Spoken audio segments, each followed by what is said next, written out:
G'day guys, Dave from WestOz RC here again, and welcome back to the channel.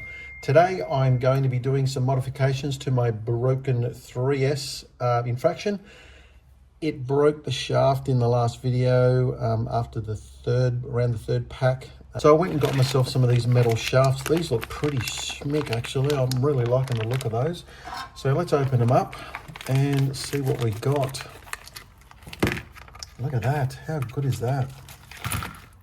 They come with little grub screws because on the inside of this shaft here to hold it on is a little screw, as you can see, and you've got to put an Allen key right down the middle of that to get to that screw. But these ones have got the grub screws on the side, so when it goes onto the spline on the diff, it locks in with two grub screws. It's got two grub screws on each, well, one grub screw on each side. I'm hoping that these are going to be a really good upgrade. So I'm only going to be doing the one.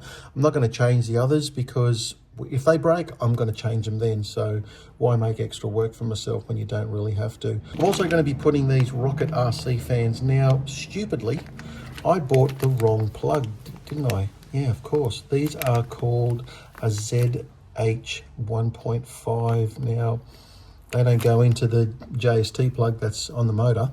What I've done is I've removed the plugs from the old fans and I've just got them plugged in. So I just want you to listen to how quiet the fans are in these. They're okay, they're not blowing out too badly, but I'm going to change these over and you'll listen to how much more air is going to be blasting through these. All right, moment of truth, here we go. Look at that.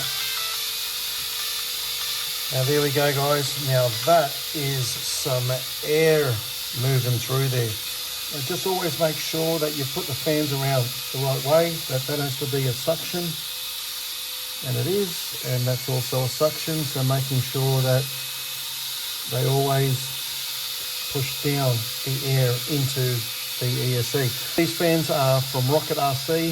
I highly recommend them. Man, you guys, you should feel that air coming through there now. I don't think I'll have any problems with overheating anymore. All right, so let's get on to these here, right here. Okay guys, so you need some Loctite, blue Loctite.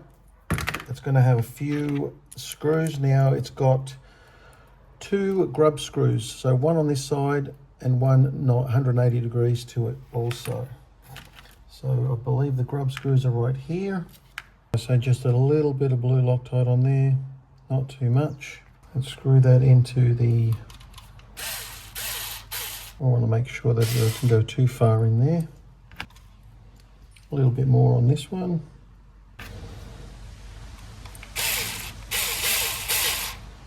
Got a spline down there. That goes onto the diff spline like that. And we just tighten that side, turn it around to do the other side.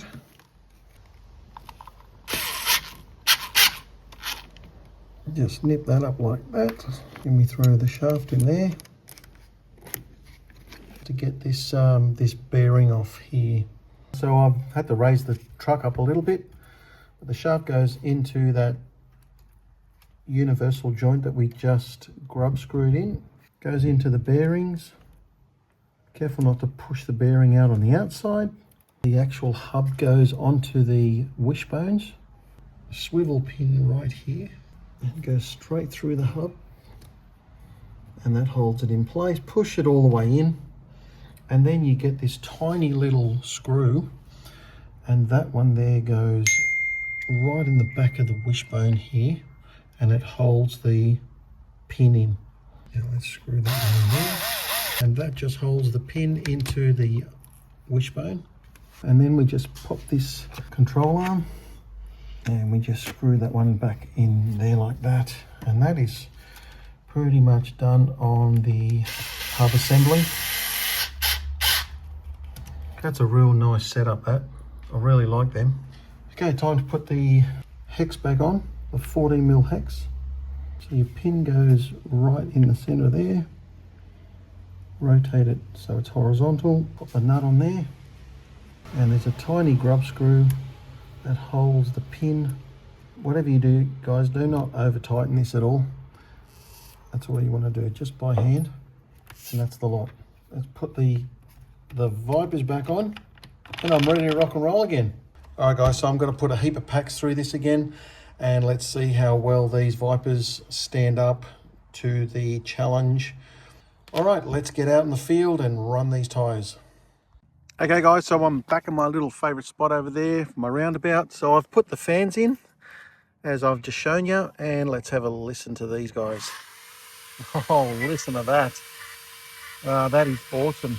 What I've also noticed, guys, is when I look at my wheels, they're wearing on the inside a little bit more. So what I've done was I've pushed out the top of the arm, and I've moved it out just the same as the back. You're going to see how this runs. So it runs a little more perpendicular to the ground. I'm also running the Turnigy Rapid 9.5 or 9,500 milliamp batteries again. Going to give them another crack, and let's see how she runs. Hopefully I'll get 12 batteries today. The drive shaft is prepared like I showed you before too. Let's see how the truck runs now. All right, here we go, pack number 1. I've already had 3 packs through it already. That's before I broke the tail shaft, the drive shaft. Wow guys, that actually feels a lot better with the wheels, with the rims running more perpendicular to the road.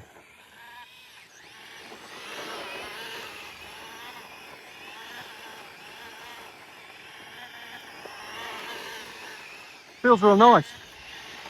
These Vipaz are fantastic, guys. They're absolutely brilliant. Can't wait till you guys have them. Yeah, that has definitely made a huge difference to the handling of the truck. A lot more controllable.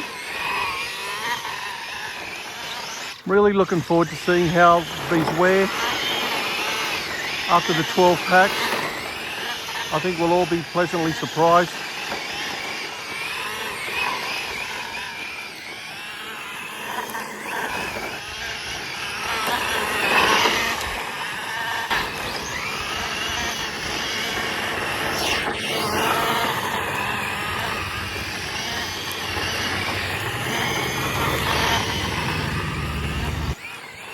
Oh, it definitely handles way better with the tyres pushed out, with the wheels aligned up a little more upright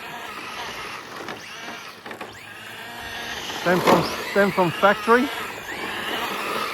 And I think the wear is going to be a lot more flatter and a lot more true.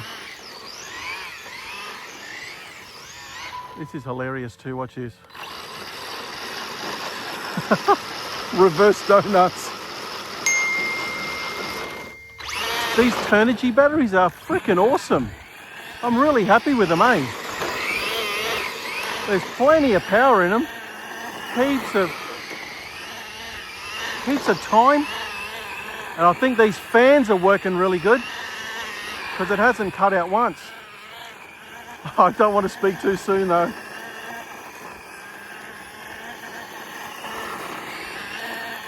I'm getting dizzy. Oh yeah, that is just way better with the setting of the tyres, with the camber. Don't have too much camber on there. Make sure that they're flat.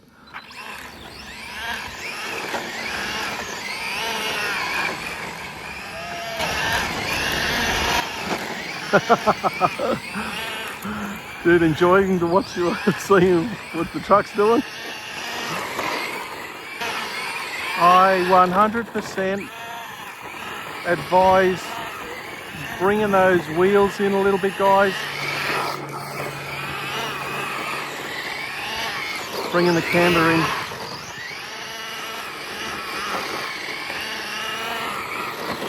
Well, there you go, LVC. I reckon that was about another 7 minutes. All right, I'm not going to bore you with more packs. That's the 4th pack through there. I'm going to do 11 more, and I'm going to see how they run after that many packs. Well, that's it, guys. That is 12 packs. That's the last of the packs. It actually has gone flawlessly, and it is just brilliant. The new drive shaft is brilliant. The 12th pack just incredible. The Ovonics are a great battery, and so are the Rapids, guys. I cannot choose which one's the better one. So there we go, guys. 2, 4, 6, 8, 10, 12 packs, all done, plus the 3 before that to when I broke the shaft. That's 15 packs. Brilliant. Now, if you ask me to choose between these two, I cannot. They are just brilliant, just like the Ovonics. Let's just grab the verniers now. Let's just see how much we've got left. After 15 packs, guys, 84 it starts at. Look at that. 79. No way. 79 millimeters on the rear. Now I've swapped the front to the rear. Let's see how evenly it runs. Look at that. 79 mil. 79, nearly 80 mil on the front. That is crazy. These Vipers are just unbelievable. They started at 84. They're down to just under 80 now. 89. Look at that. And that is only basically, what's that, 5 millimeters after 15 packs. So absolutely brilliant, guys. You can see how good these are. I can't wait to get them. The sun's going down, guys, and I've been out here for like 2 hours. I've had so much fun with this thing. It's just brilliant. The new fans have held up really well. I absolutely love them. So guys, thanks so much for the views. I really can't wait to get these 3S Vipers out to you, and you guys are going to absolutely have a hoot. So they're going to be available at M2C Racing at Eastern RC really soon. And thanks so much again. Really appreciate the views and your support, guys. Cheers. We'll see you on the next one.